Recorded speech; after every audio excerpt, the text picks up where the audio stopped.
Alright guys,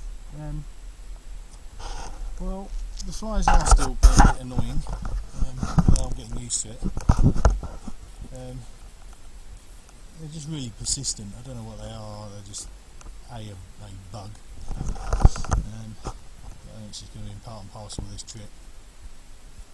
They weren't here last time in these numbers, so I'm wondering if it's got to just be the warmth that brought them out. But they attack you en masse. It's really annoying, and they don't give up.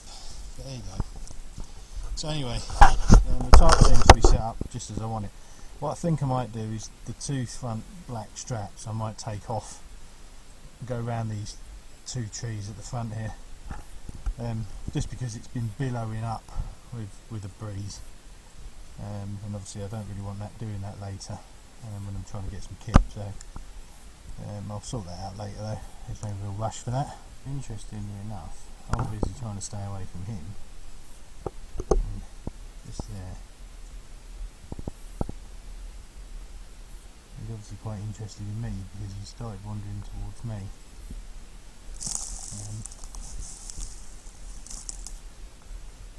Just right in the middle of the screen there. There he is.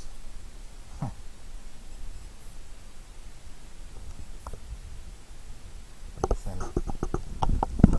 Leave him in peace. Well, it's currently 3:30 in the afternoon. It wasn't supposed to rain today. I don't think it was anyway.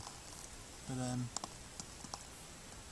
annoyingly, it's just started raining, which means I'm going to have to get out of my lovely comfortable hammock and turn the canoe up the other way, otherwise it's going to fill up with rain.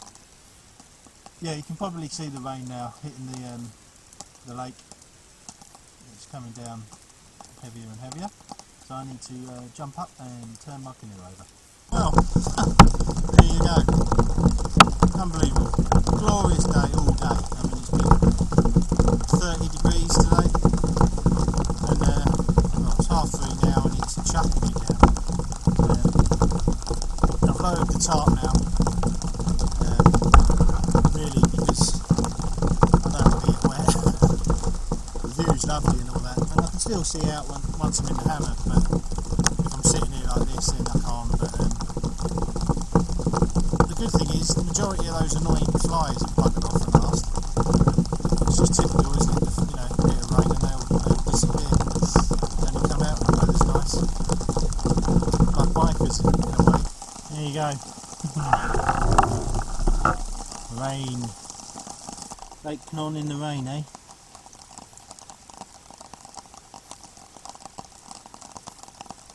But I'm dry. All my kit's dry. So yeah, I'll catch you later on. Well, there's some really bizarre weather at the moment. I spoke to you about 3:30 last time. It's now 4:15. It's not raining, which is good. It's dead calm now. But we've got thunder. No rain, just thunder. Which is a bit strange. So yeah, the rain's passed by, and now we've just got noise. Well, the storm's still going. I was just lying down, looking back towards where my bike is, and yeah, there's a lot of lightning as well. Oh, there we go, fault lightning.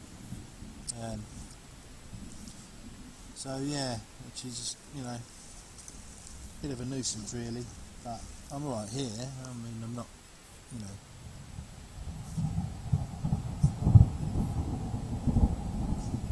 You can hear that.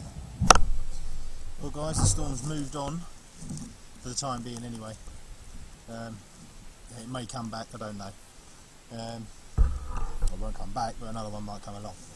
I can actually see the storm.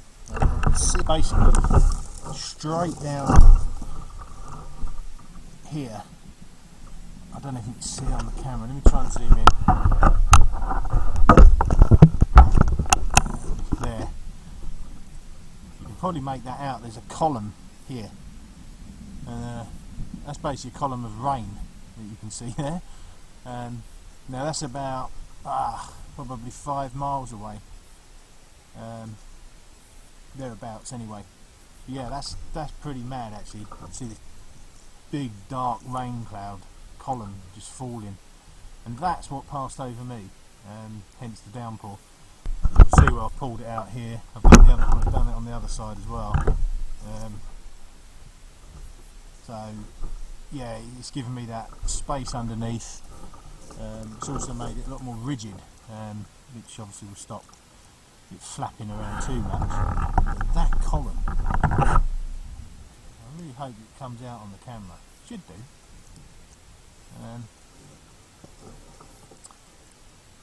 Yeah, that's pretty wicked. Alright then, well, what I thought I'd do as well is just talk to you about my hat. Don't know if anyone's interested particularly, but there you go. It's all about this kind of thing, isn't it? It's actually a Tilly hat. It's probably one of my bigger expenses when it comes to buying equipment, but I do like a hat.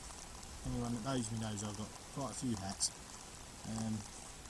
But this one is it's the hemp hat. I think it's called the TH5 or something.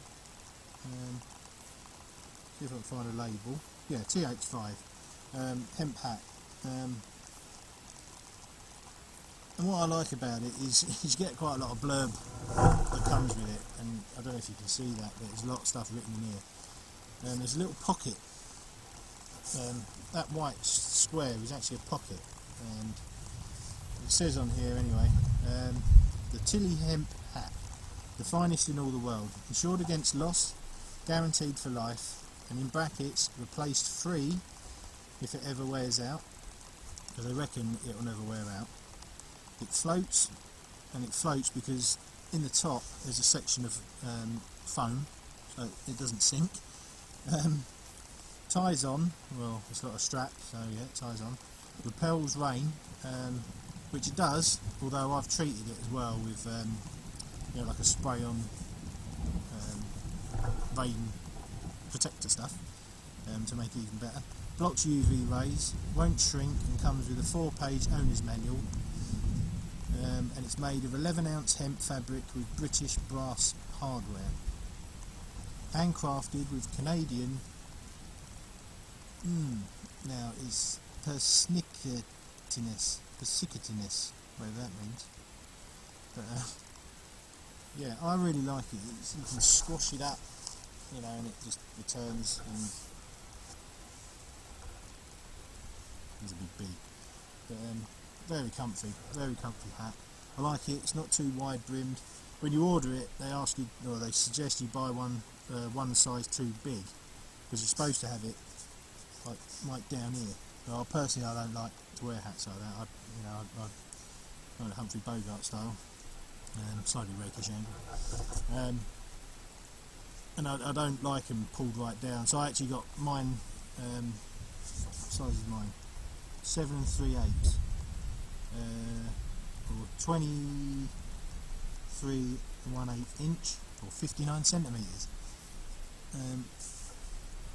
And that fits me quite well. But yeah, when you look on their website, they'll show you how to measure your head, and then it's up to you whether you want to go for a big one that's roomy and airy and all that, or one that actually fits.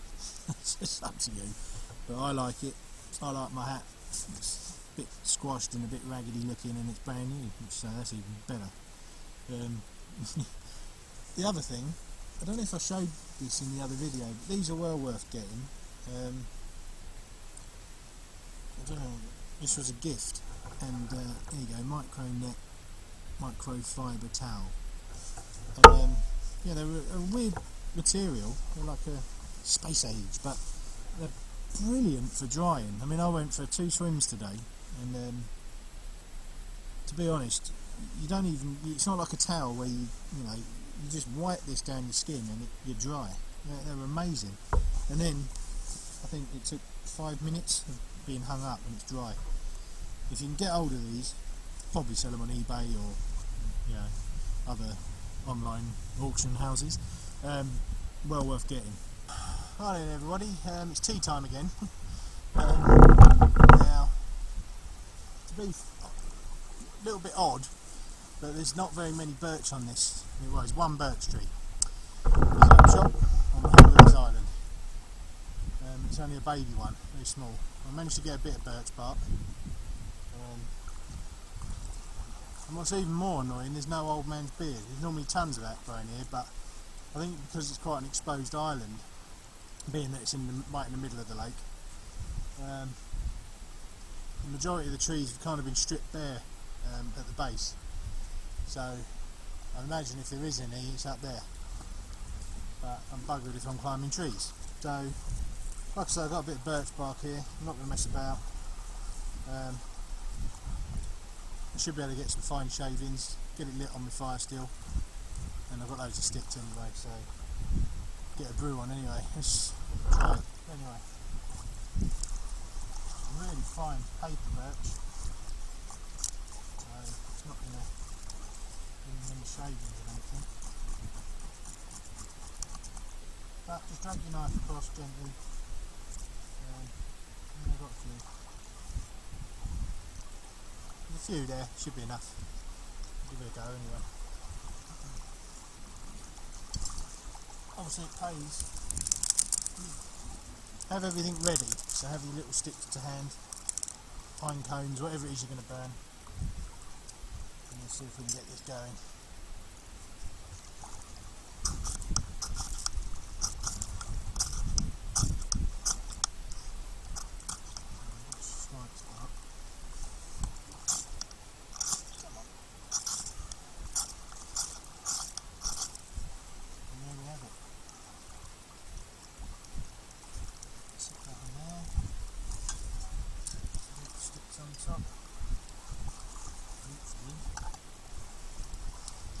Go.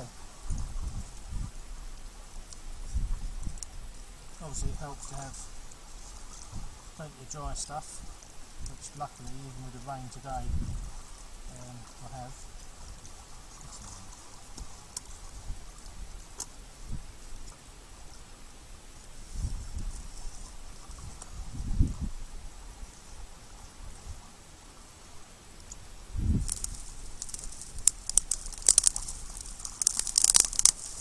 But it just means you're going to have a lot of drink.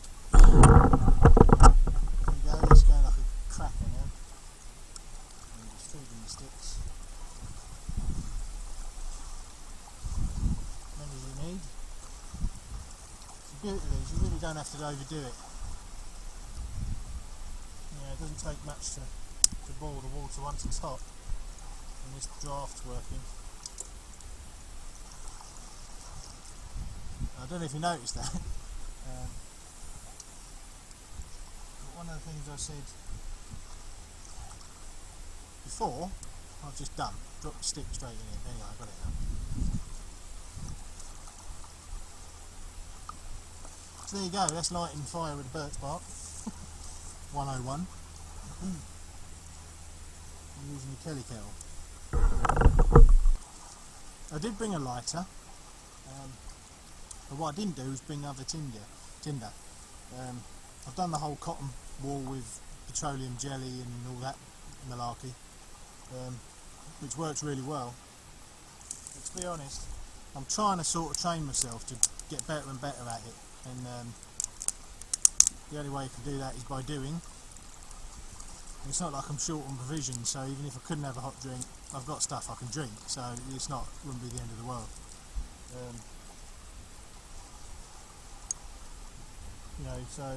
You just need to practice, as they say. Or is it education? But yeah, so I'm trying to sort of get myself better at it. When I was younger, I was rubbish at lighting fires. Oh, excuse me, a bit smoky. Yeah, I was just pants at it, and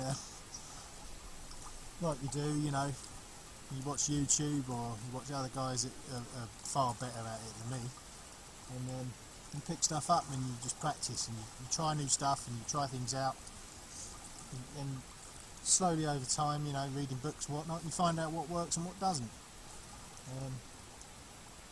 I spent a lot of time finding out what doesn't, to be fair, and resorting to cheating a lot. But now You know, I've got the hang of it now. I can light a fire pretty much wherever I am, especially here because you know there's an abundance of tinder. It's just the country I'm in. You know, that's the way it is. I know in the UK, birch trees, they don't tend to be the paper birch. They're more of the, I don't know what, I think it's the same species, but it's the really tough bark, and you know you can't light a bloody fire with it. You know, come rain or shine, and hence when you find the odd birch tree in England, it's got big bits missing where people, you know, scored it and peeled it off. It's fine, you know, do it in small sections. But I've seen trees with patches like that. You know, and when I was younger, I admit I did it.